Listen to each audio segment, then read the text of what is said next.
ಮೊಟ್ಟೆ ಅಂದರೆ ಬಹಳ ಆರೋಗ್ಯಕರ, ಎಲ್ಲರಿಗೂ ಒಳ್ಳೆಯದು, ಶಕ್ತಿಯುತವಾಗಿಸೋದಕ್ಕೆ ಮೊಟ್ಟೆ ಸಹಾಯ ಮಾಡುತ್ತೆ ಅಂತ ಎಲ್ಲರೂ ತಮ್ಮ ಡಯಟ್ನಲ್ಲಿ ಇನ್ಕ್ಲೂಡ್ ಮಾಡ್ತಾರೆ. ವೆಜಿಟೇರಿಯನ್ಸ್, ಸಸ್ಯಾಹಾರಿಗಳು ಕೂಡ ಈ ನಡುವೆ ಅದರ ಬೆನಿಫಿಟ್ಸ್ ಗೊತ್ತಾಗಿ ತುಂಬ ಜನ ತಿನ್ಲಿಕ್ಕೆ ಶುರು ಮಾಡಿದ್ದಾರೆ.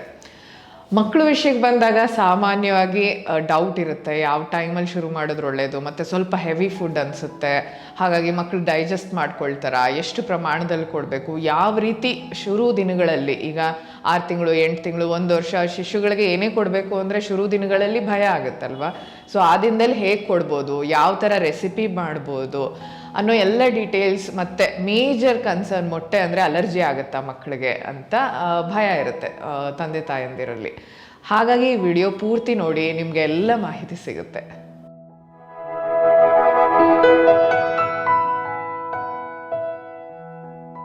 ನಮಸ್ಕಾರ, ನನ್ನ ಹೆಸರು ಕವಿತಾ ಪ್ರಶಾಂತ್. ಇವತ್ತಿನ ವಿಡಿಯೋನಲ್ಲಿ ಮೊಟ್ಟೆಗಳ ಬಗ್ಗೆ ಮಾತಾಡ್ತಿದ್ದೀವಿ. ಎಲ್ಲದಕ್ಕೂ ಮುಂಚೆ ಮೊಟ್ಟೆಗಳ ಬೆನಿಫಿಟ್ಸ್ ತಿಳ್ಕೊಳ್ಳೋಣ. ಮೊಟ್ಟೆನಲ್ಲಿ ಪ್ರೋಟೀನ್ ಹೆಚ್ಚಿಗೆ ಇದೆ, ಮತ್ತು ಅಮೈನೋ ಆ್ಯಸಿಡ್ಸ್ ಹೆಚ್ಚಿಗೆ ಇದೆ, ಮಸಲ್ ಬಿಲ್ಡಿಂಗ್, ಮಕ್ಕಳ ದೇಹದಾರ್ಢ್ಯ ಚೆನ್ನಾಗಿ ಮಾಡಲಿಕ್ಕೆ ಸಹಾಯ ಮಾಡುತ್ತೆ, ಮತ್ತು ಕ್ಯಾಲ್ಶಿಯಂ ಚೆನ್ನಾಗಿದೆ, ವೈಟಮಿನ್ ಡಿ ಚೆನ್ನಾಗಿದೆ. ಇದರಲ್ಲಿ ಮಕ್ಕಳಲ್ಲಿ ಮೂಳೆ ಗಟ್ಟಿ ಮಾಡಲಿಕ್ಕೆ, ಅವರ ಉಗುರು ಕೂದಲು ಚೆನ್ನಾಗಿ ಮಾಡಲಿಕ್ಕೆ ಸಹಾಯಕಾರಿಯಾಗಿರುತ್ತೆ. ಇದರಲ್ಲಿ ಒಮೆಗಾ 3 ಫ್ಯಾಟಿ ಆ್ಯಸಿಡ್ಸ್ ಇದೆ, ಇದು ಮಕ್ಕಳ ಬ್ರೈನ್ ಡೆವಲಪ್ಮೆಂಟಿಗೆ ಸಹಾಯ ಮಾಡುತ್ತೆ.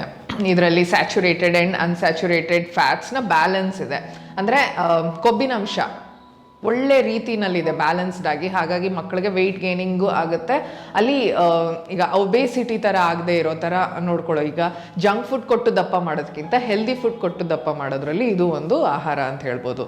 ಇದರಲ್ಲಿ ಫೋಲಿಕ್ ಆ್ಯಸಿಡ್ ಮತ್ತು ಕಾಲಿನ್ ಇದೆ, ಮತ್ತು ಇದರಲ್ಲಿ ಹೆಲ್ದಿ ಕಾರ್ಬೋಹೈಡ್ರೇಟ್ಸ್ ಇದೆ, ಅಂದರೆ ಮಕ್ಕಳನ್ನ ಎನರ್ಜೈಸ್ಡ್ ಆಗಿಡೋದಕ್ಕೆ. ಈಗ ಬೆಳೀತಿರೋ ಮಕ್ಕಳು ಬಹಳ ಎನರ್ಜಿ ಸ್ಪೆಂಡ್ ಮಾಡ್ತಾರೆ, ಕುಣಿತಾರೆ, ಹಾಡ್ತಾರೆ, ಮುಂದೆ ಹೋಗೋಕ್ಕೆ ಪ್ರಯತ್ನ ಪಡ್ತಾರೆ, ಕೈಕಾಲು ಬಹಳ ಆಡಿಸ್ತಾ ಇರ್ತಾರೆ. ಸೊ ಅವರನ್ನು ದಿನಪೂರ್ತಿ ಎನರ್ಜೈಸ್ಡ್ ಆಗಿಡೋದಕ್ಕೆ ಸಹಾಯ ಮಾಡುತ್ತಿದ್ದು.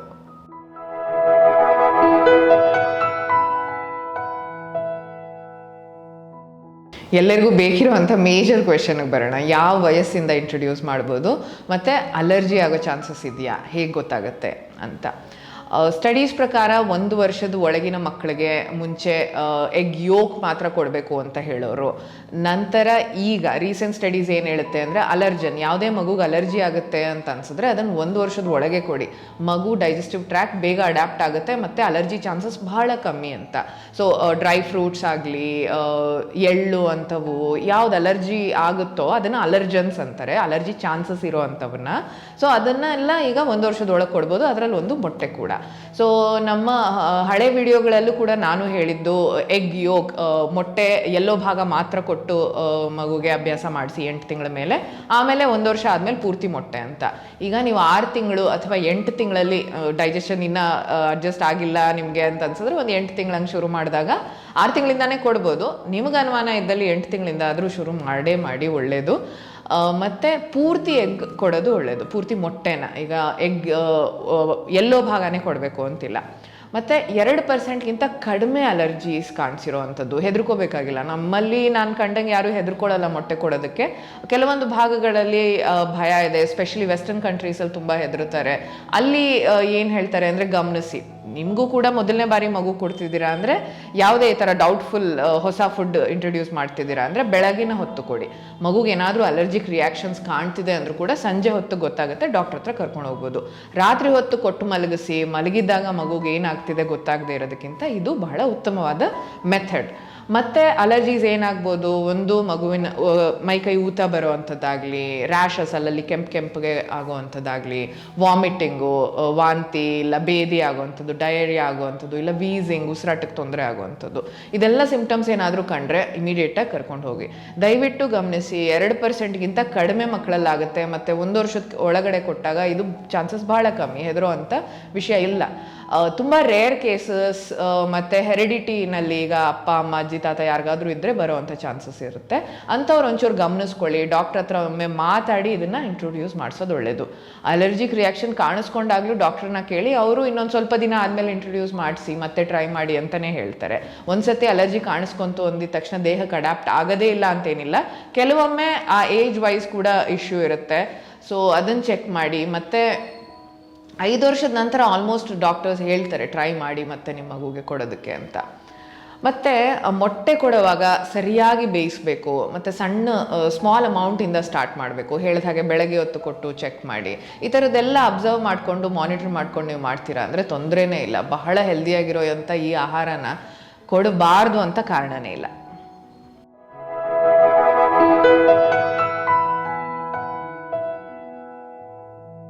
ಯಾವ್ಯಾವ ರೀತಿನಲ್ಲಿ ಮಕ್ಳಿಗೆ ಕೊಡ್ಬೋದು? ದೊಡ್ಡವ್ರಿಗಾದರೆ ನಾವೇನೋ ಮಾಡ್ಕೊಂಡು ಆಮ್ಲೆಟ್ ಮಾಡಿಕೊಂಡು ಅದು ಇದು ತಿಂತೀವಿ. ಮಗುಗೆ ಶುರುವ ದಿನಗಳಲ್ಲಿ ಹೇಗೆ ಕೊಡಬೇಕು ಅಂತ ಸಿಂಪಲ್ಲಾಗಿ ಹೇಳ್ತೀನಿ. ನಂದೊಂದು ವಿಡಿಯೋನೇ ಇದೆ, ಅದರಲ್ಲಿ ನಾನು ಹೇಳ್ದಂಗೆ ಒಂದು ತಪ್ಪು ಮಾಹಿತಿ ಆರ್ ಔಟ್ಡೇಟೆಡ್ ಮಾಹಿತಿ ಇದೆ. ತಪ್ಪು ಅನ್ನೋದಕ್ಕಿಂತ ಔಟ್ಡೇಟೆಡ್. ಆ ಟೈಮಲ್ಲಿ ಡಾಕ್ಟರ್ಸ್ ಅದೇ ಥರ ರೆಕಮೆಂಡ್ ಮಾಡ್ತಿದ್ರು, ಎಗ್ ಯೋಕ್ ಮಾತ್ರ ಕೊಡಿ ಅಂತ.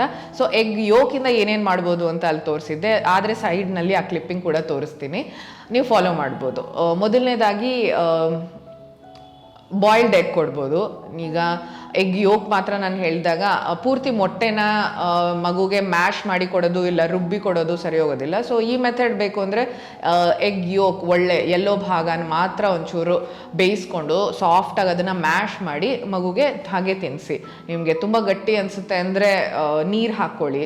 ಫಾರ್ಮುಲಾ ಮಿಲ್ಕ್ ಅಥವಾ ಬ್ರೆಸ್ಟ್ ಮಿಲ್ಕ್ ಕೂಡ ಕೆಲವೊಬ್ಬರು ರೆಕಮೆಂಡ್ ಮಾಡ್ತಾರೆ, ಬಟ್ ಅವಶ್ಯಕತೆ ಇಲ್ಲ. ನೆಕ್ಸ್ಟ್ ಸ್ಕ್ರಾಂಬಲ್ಡ್ ಎಗ್, ಬೆಣ್ಣೆ ಹಾಕಿ ಮೊಟ್ಟೆ ಒಡೆದು ಹಾಕ್ಬಿಟ್ಟು ಅದನ್ನು ನೀಟಾಗಿ ಹುರಿದ್ಬಿಟ್ಟು ಮೆತ್ತಗಿರೋ ಹಾಗೇನೆ ಅದನ್ನು ಕೂಡ ಮಕ್ಳಿಗೆ ಕೊಡ್ಬೋದು. ನೆಕ್ಸ್ಟು ಆಮ್ಲೆಟ್ ಥರ ಮಾಡಿ ಕೊಡ್ಬೋದು. ಅದನ್ನು ಗೊತ್ತಲ್ಲ, ಫುಲ್ಲು ನಾರ್ಮಲ್ಲಾಗಿ ಮೊಟ್ಟೆನ ಇದೆಲ್ಲ ಮಾಡುವಾಗ ಒಂಚೂರು ಜೀರಿಗೆ ಪುಡಿ ಅಥವಾ ಮೆಣಸಿನ ಪುಡಿ ಒಂದಿಷ್ಟೇ ಎಷ್ಟು ಚಿಟಿಕೆಗಿಂತ ಕಮ್ಮಿ ಹಾಕಿ ಮಾಡಿಕೊಡಿ. ಆಮ್ಲೆಟ್ ಕೂಡ ಎರಡೂ ಕಡೆ ನೀಟಾಗಿ ಬೇಯಿಸ್ಬಿಟ್ಟು ಮಾಡಿಕೊಡ್ಬೋದು. ನೆಕ್ಸ್ಟು ಕ್ಯಾರೆಟ್ ರೈಸ್ ಅಂತ. ಈಗ ಸಿಂಪಲ್ಲಾಗಿ ಒಂದು ಬಾಣಲಿಗೆ ಒಂಚೂರು ಬೆಣ್ಣೆ ಹಾಕಿ ಕ್ಯಾರೆಟ್ ಹಾಕಿ ಚೆನ್ನಾಗಿ ಫ್ರೈ ಮಾಡಿಕೊಂಡು ಆಮೇಲೆ ಅನ್ನ ಆಲ್ರೆಡಿ ಬೆಂದಿರೋವಂಥ ಅನ್ನ ಮತ್ತು ಮೊಟ್ಟೆ ಹಾಕ್ಬಿಟ್ಟು ಅದನ್ನು ಒಂದು 2 ನಿಮಿಷ ಮುಚ್ಚಿಟ್ಟು ಫ್ರೈ ಮಾಡಿಬಿಟ್ಟು ಮಕ್ಕಳಿಗೆ ಅದನ್ನು ಕೂಡ ಕೊಡ್ಬೋದು. ಸಾಫ್ಟಾಗಿ ಚೆನ್ನಾಗಿರುತ್ತೆ. ಮತ್ತಿತರ ರೆಸಿಪೀಸ್ ಜನರಲಿ ಗೊತ್ತಿರೋ ಅಂಥದ್ದು ಮಾಡಿರೋ ಒಂದಾದ್ಮೇಲೆ ಒಂದು ಟ್ರೈ ಮಾಡ್ಕೊಳ್ತಾ ಬನ್ನಿ. ಬೇಸಿಕ್ ಶುರು ದಿನಗಳಲ್ಲಿ ಡೌಟ್ ಇರುತ್ತೆ ಅಂತ ಹೇಳಿದ್ದೀನಿ ಇದನ್ನು. ಮತ್ತು ಏನೇ ಮಾಡಿದ್ರು ಮಕ್ಕಳಿಗೆ ಹಾಫ್ ಬಾಯ್ಲ್ಡ್ ಕೊಡೋಕ್ಕೆ ಹೋಗಬೇಡಿ. ಸ್ಪೆಷಲಿ 1 ವರ್ಷದ ಒಳಗಿನ ಮಕ್ಕಳಿಗೆ ಚೆನ್ನಾಗಿ ಬೇಯಿಸಿ ಕೊಡಿ. ಸ್ಮಾಲ್ ಕ್ವಾಂಟಿಟಿಯಿಂದ ಸ್ಟಾರ್ಟ್ ಮಾಡಿ, ಒಂದು ಕಾಲು ಮೊಟ್ಟೆ, ಅರ್ಧ ಮೊಟ್ಟೆ ಆ ಥರ. ಮತ್ತು ಗ್ಯಾಸಿ ಅಂತ ತುಂಬ ಜನ ಹೇಳ್ತಾರೆ, ಡೈಜೆಸ್ಟ್ ಆಗೋಲ್ಲ ಮಕ್ಕಳಿಗೆ ಮೊಟ್ಟೆ ಕೊಟ್ಟರಾಗೆಲ್ಲ ಅಳುತ್ತೆ ಮಗು ಅಂತಂದರೆ. ಎಷ್ಟೊಂದು ಬೇಳೆ ಕಾಳುಗಳಲ್ಲೂ ಗ್ಯಾಸ್ ಆಗುತ್ತೆ. ಹೊಸದಾಗಿ ಇಂಟ್ರೊಡ್ಯೂಸ್ ಮಾಡಿದಾಗ ಅಡ್ಯಾಪ್ಟೇಷನ್ ಪ್ರಾಸೆಸ್ ಇರುತ್ತೆ. ಸೊ ನಮ್ಮಲ್ಲೇ ಇದೆ, ಅದಕ್ಕೂ ಮೆಡಿಸಿನ್ ಏನು ಒಂಚೂರು ಅರಿಶಿನ ಹಾಕ್ಬೋದು, ಜೀರಿಗೆ ಪುಡಿ, ಮೆಣಸಿನ ಪುಡಿ, ಚಕ್ಕೆ ಪುಡಿ, ಮತ್ತು ಶುಂಠಿ, ಬೆಳ್ಳುಳ್ಳಿ, ಇವೆಲ್ಲ ಡೈಜೆಷನ್ಗೆ ಹೆಲ್ಪ್ ಮಾಡುತ್ತೆ. ಅದಕ್ಕೆ ತಾನೇ ನಮ್ಮೆಲ್ಲ ಆಹಾರದಲ್ಲೂ ಒಂದಿಷ್ಟೇನೋ ಬಳಸ್ತೀವಿ ಇದನ್ನೆಲ್ಲ. ಸೊ ಮಕ್ಳಿಗೂ ಹಾಗೆ ಬಳಸಿ ಮಾಡಿ, ಮಕ್ಳಿಗೇನು ಇಂಡೈಜೆಷನ್ ಇಶ್ಯೂ ಆಗೋದಿಲ್ಲ. ಮತ್ತು ಯಾವಾಗಲೂ ಮೊಟ್ಟೆನ ಫ್ರೆಶ್ ಬಳಸಿ, ಅದೇ ಒಳ್ಳೆಯದು. ಅಕಸ್ಮಾತ್ ತಂದು ಸ್ಟೋರ್ ಮಾಡ್ತಿದ್ದೀರಾ ಅಂದರೂ ರೆಫ್ರಿಜರೇಟರಲ್ಲಿ 1 ವಾರಕ್ಕಿಂತ ಅತಿ ಹಳೆಯದು ಬೇಡ. ದೊಡ್ಡ ಮಕ್ಕಳಿಗೆ ನಾನು ಬ್ಲಾಗ್ನಲ್ಲಿ, ಯೂಟ್ಯೂಬ್ ಚಾನಲಲ್ಲಿ ಆಲ್ರೆಡಿ ತುಂಬ ರೆಸಿಪೀಸ್ ಯೂಸ್ ಮಾಡಿದ್ದೀನಿ. 1 ವರ್ಷದ ಮೇಲ್ಪಟ್ಟು, 2 ವರ್ಷದ ಮೇಲ್ಪಟ್ಟು ಮಕ್ಕಳು ಚೆನ್ನಾಗಿ ಅಗದು ತಿನ್ನೋವಂಥವ್ರಿಗೆ ಮಶ್ರೂಮ್ ಸ್ಕ್ರಾಂಬಲ್ಡ್ ಎಗ್ ಇದೆ, ಸ್ಕ್ರಾಂಬಲ್ಡ್ ಎಗ್ ಪೋಹ ಅವಲಕ್ಕಿ ಬಳಸಿ ಮಾಡಿರೋ ಅಂಥದ್ದಿದೆ, ಮತ್ತು ಎಗ್ ಕಸ್ಟರ್ಡ್ ಇದೆ, ಮತ್ತು ಇನ್ನೊಂದು ಎಗ್ ಬನಾನಾ ಪ್ಯಾನ್ ಕೇಕ್ ಇದೆ. ಮೊಟ್ಟೆನ ಬಳಸಿ ನೀವು ಕೇಕು ಅದು ಇದು ಮಾಡಿ ಕೂಡ ಕೊಡ್ಬೋದು. ಇದೆಲ್ಲ ರೆಸಿಪೀಸ್ ನೀವು ನಮ್ಮ ಬ್ಲಾಗ್ನಲ್ಲಿ ಚೆಕ್ ಮಾಡ್ಬೋದು. ಡಿಸ್ಕ್ರಿಪ್ಷನ್ ಬಾಕ್ಸಲ್ಲಿ ಲಿಂಕ್ ಕೊಟ್ಟಿರ್ತೀನಿ, ಅದನ್ನು ಚೆಕ್ ಮಾಡೋದು ಮರಿಬೇಡಿ. ಅಂತಿಮವಾಗಿ ಏನು ಹೇಳೋದು ಅಂದರೆ, ಮೊಟ್ಟೆ ಒಂದು ಪೌಷ್ಟಿಕವಾದ ಆಹಾರ. ಮಕ್ಕಳ ಕಣ್ಣಿಗೆ, ಮೂಳೆ ಗಟ್ಟಿ ಮಾಡೋದಕ್ಕೆ, ಅವ್ರ ವೆಯ್ಟ್ ಗೇನಿಂಗ್ಗೆ, ಇಮ್ಯುನಿಟಿಗೆ ಎಲ್ಲದಕ್ಕೂ ಸಹಾಯಕಾರಿ. ಸೊ ಇಂಥ ಒಳ್ಳೆ ಆಹಾರನ ನೀವು ಯಾರೋ ಹೇಳಿದ್ರು ಗ್ಯಾಸ್ ಆಗುತ್ತೆ ಮಗುಗೆ, ಡೈಜೆಷನ್ ಪ್ರಾಬ್ಲಮ್ ಆಗುತ್ತೆ ಅಥವಾ ಅಲರ್ಜಿ ಆಗುತ್ತೆ ಅಂತ ಅಲ್ಲ. ಎಲ್ಲ ಮಗು ಡಿಫ್ರೆಂಟ್ ಆಗಿರ್ತವೆ. ನಿಮ್ಮ ಮಗುನ ನೀವು ಒಂದ್ಸರಿ ಟ್ರೈ ಮಾಡಿ, ಡಾಕ್ಟ್ರ್ ಹತ್ರ ಮಾತಾಡಿನೇ ಶುರು ಮಾಡಿ, ತಪ್ಪೇನೂ ಇಲ್ಲ. ಮತ್ತು ಸರಿಯಾದ ವಿಧದಲ್ಲಿ ಮಾಡೋ ಅಂಥದ್ದು ಒಳ್ಳೆಯದು. ಈ ವಿಡಿಯೋ ನಿಮ್ಗೆ ಇಷ್ಟ ಆಯಿತು ಅಂತ ಭಾವಿಸ್ತೀನಿ. ಇದೇ ಥರದ್ದು regular baby care, child care ಮತ್ತು ತಾಯಂದಿರಿಗೆ ಉಪಯೋಗಕ್ಕೆ ಬರುವಂಥ ವಿಡಿಯೋಸ್ ನಾನು ಮಾಡ್ತಿರ್ತೀನಿ ನಮ್ಮ ಚಾನಲ್ನಲ್ಲಿ. ಸೊ ಚೆಕ್ ಮಾಡೋದು ಮರಿಬೇಡಿ. ಈ ವಿಡಿಯೋ ನೋಡ್ತಿದ್ದೀರಾ ಅಂದರೆ ಇನ್ನೂ 2 ರೆಕಮೆಂಡೇಷನ್ ಇದೆ. ಮಕ್ಕಳಿಗೆ ಡಯಾಬಿಟೀಸ್ ತುಂಬ ಕಾಣ್ತಿದೆ ಈ ನಡುವೆ. ಯಾಕೆ ಬರುತ್ತೆ ಮಕ್ಕಳಲ್ಲಿ, ಅದು ಬರದೇ ಇರೋ ಹಾಗೆ ಏನು ಮಾಡ್ಬೋದು ಅನ್ನೋದ್ರ ಬಗ್ಗೆ ಒಂದು ವಿಡಿಯೋ ಮಾಡಿದ್ದೀನಿ, ಅದನ್ನು ಚೆಕ್ ಮಾಡೋದು ಮರಿಬೇಡಿ. ಮತ್ತು ಫ್ರೂಟ್ ಫೀಡರ್ ಅಂತ ತುಂಬ ಜನ ಬಳಸ್ತಾರೆ. ಒಂದು ಇದು ಈ ಶೇಪ್ನಲ್ಲಿ ಇಲ್ಲಿ ಸೈಡ್ನಲ್ಲಿ ತೋರಿಸ್ತೀನಿ. ಹಣ್ಣುಗಳನ್ನ ಹಾಕಿ ಅದನ್ನು ಮಕ್ಳಿಗೆ ಕೊಡೋ ಅಂಥದ್ದು. ಅದನ್ನು ಕೊಡಬಹುದಾ, ಸೇಫಾ ಮಕ್ಕಳಿಗೆ, ಒಳ್ಳೇದಾ ಅಂತ ಇನ್ನೊಂದು ಡೀಟೇಲ್ ವಿಡಿಯೋ ಮಾಡಿದ್ದೀನಿ, ಅದನ್ನು ಚೆಕ್ ಮಾಡಿ. ಮತ್ತು ನಂದೊಂದು tots and moms food store ಇದೆ. ಒಂದು 7 ಇಯರ್ಸಿಂದ ಈಗ ಆರ್ಗ್ಯಾನಿಕ್ ಫುಡ್ ಸ್ಟೋರ್ ನಡೆಸ್ತಿದ್ದೀನಿ. ಅದನ್ನು ನನ್ನ ಮೇಯ್ನ್ ಬಿಸ್ನೆಸ್ ಆ್ಯಕ್ಚುಲಿ.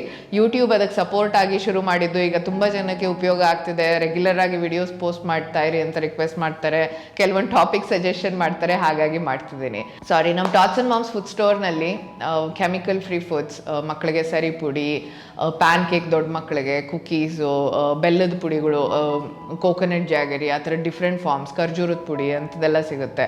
ಸೊ ಎಲ್ಲನೂ ಆರ್ಗ್ಯಾನಿಕ್, ಇಲ್ಲಿ ಕೆಮಿಕಲ್ ಬಳಸ್ತೆ, ಪ್ರಿಸರ್ವೇಟಿವ್ ಬಳಸ್ತೆ. ಮನೆಯಲ್ಲಿ ನಿಮ್ಮ ಅಡುಗೆ ಮನೇಲಿ ಮಾಡಿದ್ರೆ ಹೆಂಗಿರುತ್ತೋ ಆ ರೀತಿ ಸಿಗುವಂಥ ಆಹಾರ. ಸೊ ಮತ್ತೆ ಸಿಗುವ ಇನ್ನೊಂದು ವಿಡಿಯೋನಲ್ಲಿ. ಅಲ್ಲಿ ತನಕ ನಮಸ್ಕಾರ, ಟೇಕ್ ಕೇರ್ ಆ್ಯಂಡ್ ಬಾಯ್.